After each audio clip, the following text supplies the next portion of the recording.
For Creamer Media's Polity, I'm Sashni Midley. Singer and actress Marah Louw joins me to discuss her book, It's Me, Marah. Tell us about your family heritage and about growing up in Soweto. My family heritage is an interesting one because we are quite mixed. When I say mixed, I mean in the true sense of the word mixed. My great-great-grandfather was a Khoisan. And then my father's mom was a Sotho woman who married this grandson of a Khoisan. And my mom is Xhosa, but my family has always been mixed. I mean, from my mom's side, there's been family members like my great-grandmother from my mom's side was, her mom was married to an Irish or Scottish-Irish in Sophia Town. So I think you saw the picture of this old white-looking woman. And she was well known in Sophia Town from what I hear. So yeah, my family heritage is that of a very mixed Sotho, Khoisan, Xhosa. And growing up in Soweto?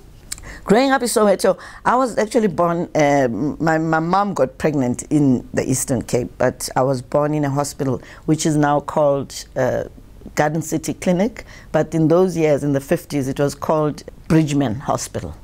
And I grew up in Soweto, and I spent most of my life in Soweto. I live in Soweto again. I'm back in Soweto. I love it. Yeah. How did you get into music and acting? I started singing when I was about 10 years old in a church choir.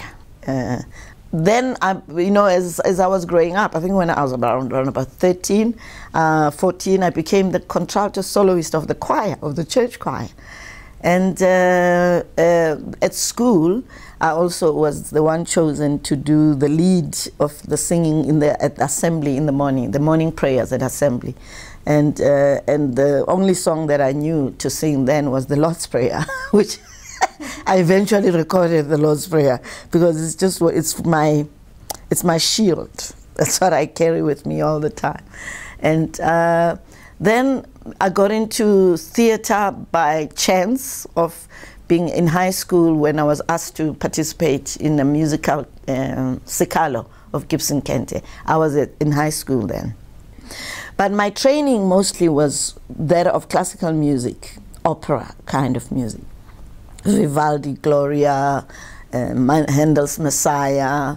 And I thought I was going to be an opera singer because around about the age of 14, we had done a concert with a church choir, with a choir that was formed. It was members of different church choirs from different churches in Soweto. This guy called Wilby Bako, he formed a choir called the Wilbur Music Group.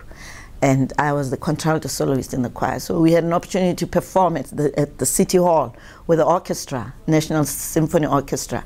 And I was influenced by my school principal, high school principal, S.K. Matsike. He could tell that there's no way in the world that I'm going to be a scientist.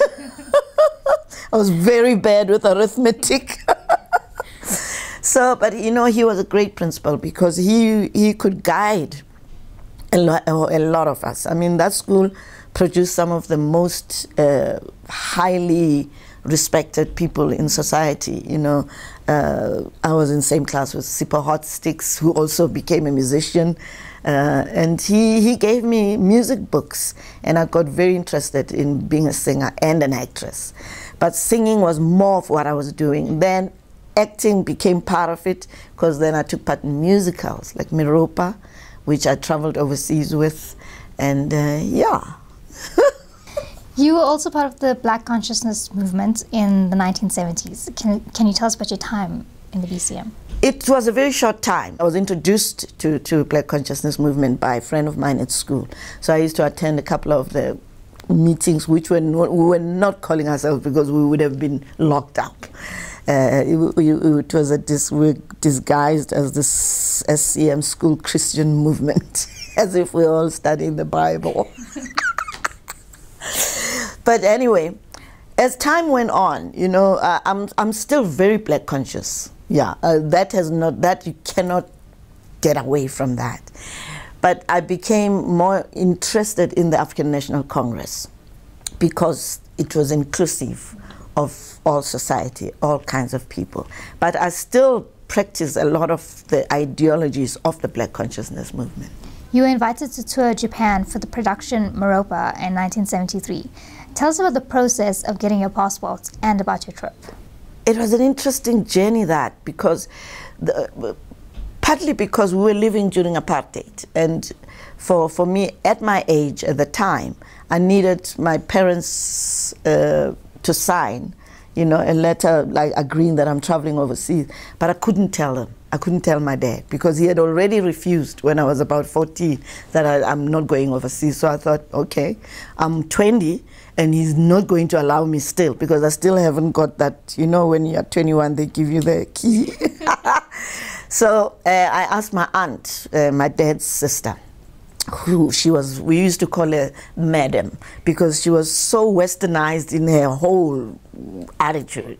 And I asked her to accompany me to the police station to go and get this authorized letter so I can apply for a passport. Because those years you had to apply for a passport and get an authorized letter from the police to say that you don't have a criminal record before you apply for the passport. So then I came across this humiliation. At that time, the police station in Orlando East most police stations in Soweto were run by the Afrikaans police. And they said to me, so, "Waar toe gaan jy?" And I says, "I'm going to Japan." "Wat gaan jy maak daar?" I says, I'm going with a musical Meropa. We're going to dance. He says, "What?" I says, "We're going to dance, African dance." He says, "What?" Like they were really trying to humiliate. And I says, I was getting annoyed. So I says, "I'm going to jive." He says, "You're going to jive. Okay, will you jive for us now? Show us what jive you're going to be doing." That was humiliating. But you know what? My aunt says, "Marah, just do it and let's get over with it." So I had to start doing the jive. I started singing one of the songs from the musical. Utando lupelile tali we mame, utando lupelile tali we mame. Yeah, ho, ho. The African dance, and they all packed up laughing. He says, "Je gaan daai ding maak in Japan." Yeah, man.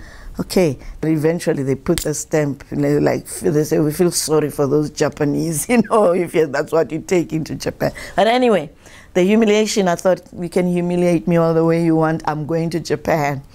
Yeah. You lived in Soweto during the 1976 June 16 uprising. Tell us about what it was like living in Soweto during this time. It's actually very strange that I had been in London, before the June 16 riots. And we came back from London with a musical Meropa, which we were there for about a year or 2 years. And when we came back, it was around May. And I had no idea that there was something brewing.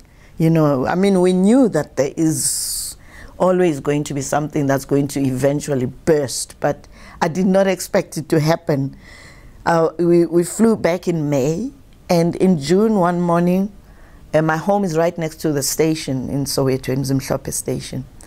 And one morning I just saw people running up and down, running towards the station, like trying to get to the train. And I'm like, what is going on? They says, "Hey, there's serious stuff going on in Orlando West, at Orlando West high schools as well. And the police are shooting at the school kids."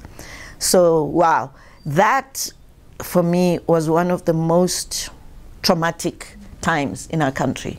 The whole country, about June 6th, it just exploded. One of the first casualties was Hector Peterson. And living in Soweto at that time, you didn't know whether you're going to wake up alive. There was just so much going on. It was horrific. It's one experience that I hope we can never go back to ever again. You were in an abusive relationship on and off for a while. It finally ended in 1985. How did you manage to get out of the cycle, and how did this abuse affect you? It affected me deeply. I think it's one of the reasons I eventually wanted to write a book about some of my experiences. 11 years of being beaten up and kicked, my front teeth, kicked in, and it's one of those things that I've never been able to understand, that women, how do we put ourselves in that situation and stay, and the only answer I can say, every time I was convincing myself that he's going to change.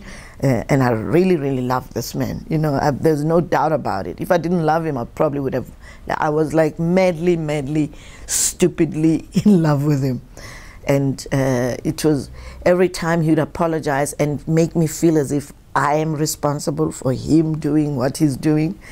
And eventually, you know, when it got so bad that I realized that if I don't leave now, I might come out of here in a bin bag.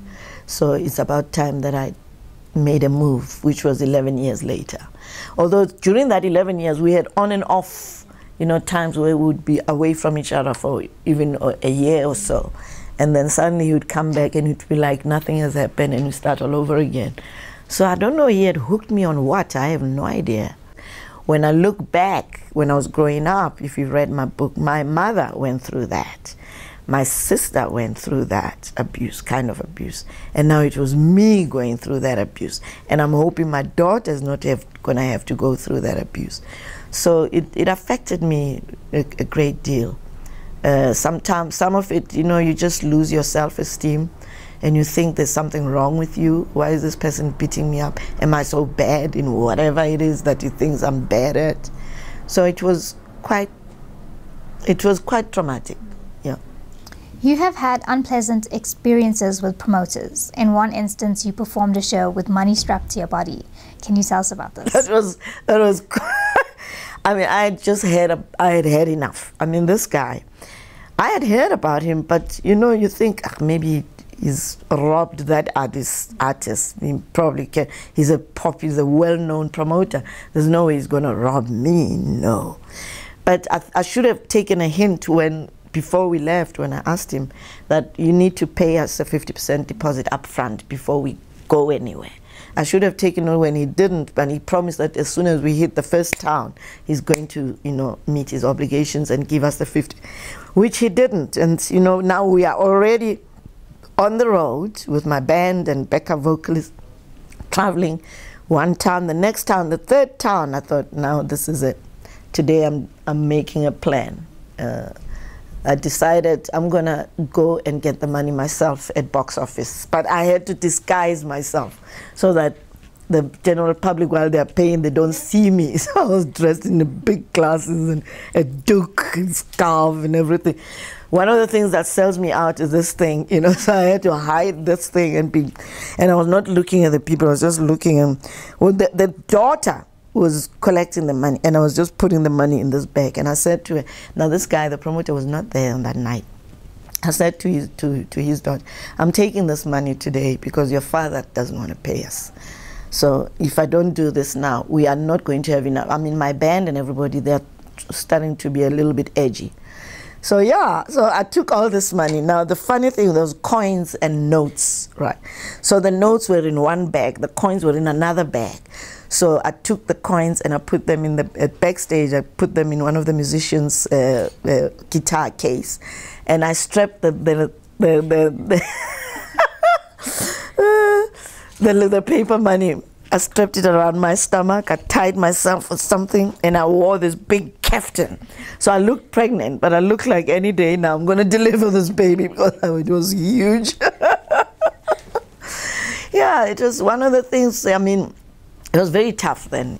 You were once invited to perform on a cruise ship. The ship later sank. Tell us about this experience. Oh, the Oceanus. Yeah, that was a near-death experience. I was excited at first going on a cruise because I've always wanted to go on a cruise. So when the opportunity was there for me to go and perform on a cruise, I said yes. Not knowing, you know, what it's like being on a cruise ship, but it was nice in the first couple of days, but it started getting a little bit boring, you know, especially I was the only black person on that cruise. And for me, it was boring because I don't need to be basking in the sun and getting a suntan. So what else do I do? In the daytime, I'm bored. But on that night, when we were eating dinner, the sea was very rough. It was like, you know, 1 minute the place, you have to hold on to your plate and hold on to your glass, your drink or whatever. And then we were asked to put on our life jackets. I knew something is terribly wrong here. And again, my weapon was just prayer, prayer, prayer. I was just praying throughout. And at one point, my husband said, "Is this the only prayer you know? I mean, do you know any other prayers? You seem to be saying this Lord's Prayer over." I was part of the group that had to jump onto a rubber dinghy. Now, I didn't even know what a rubber dinghy is. And this thing's like a children's little swimming pool thing, you know. And then that thing collapsed as well. You know, it got hit by one of the blades. And we thought we were drowning. And then we got rescued by a lifeboat from Ned Lloyd, Mauritius.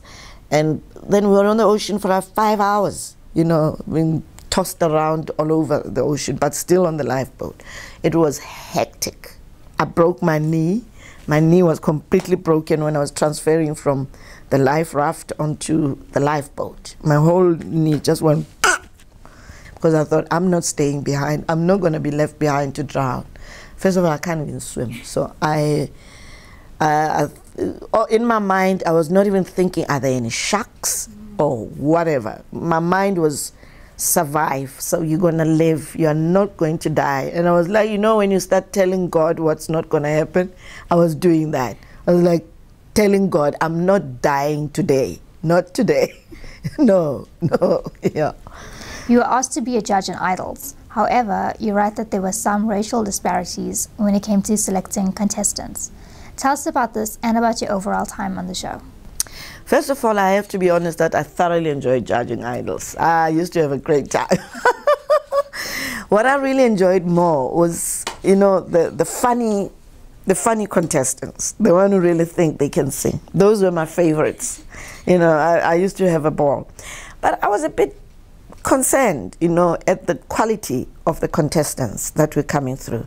Now, I know for a fact, there's no debating this fact, that there's a whole lot of talented African people. I'm not saying white people are not talented. I'm talking about my race. There's a lot of talented kids who all wanted to enter this competition. Some of them, I've met them outside of Idols, who have told me, Marah, we didn't even make it to be seen by you. And I know they're doing great. So there was something for me that I was not happy about. The selection that was done outside of, you know, we were not part of that first prelim judging, they call it. And for the 6 years that I was there, I felt very uncomfortable. I felt as if I was just a face for this competition. And I was getting a lot of flack from, you know, African people. And I'm not saying white people are not talented, but I'm just saying there's something wrong here. That you know, and I think I picked up on a few things which I talk about of that prelim judging, and I pick up on other issues like the channel itself at that time was a channel where most African people in the rural areas don't have Mnet or DSTV dishes or something, so they were already in a disadvantage, and I started to lose my love for being in the show. It was a case of, okay, this following year they want me again. Okay, maybe this year some things will be different, but it wasn't. And I experienced a lot of racial flack as well, you know, being called names, being called a racist. There was all that kind of stuff that was going on. But then, you know, the worst came where everything just burst and I threw my toys out the court. But it was not something I had planned to do. There was a whole lot of other dynamics that were involved in me getting into that state. You were good friends with Miriam Makeba. Yeah. Tell us about the sort of person she was and about your relationship. You know, Miriam was the most interesting artist I've ever met. We became friends only when she came back from exile.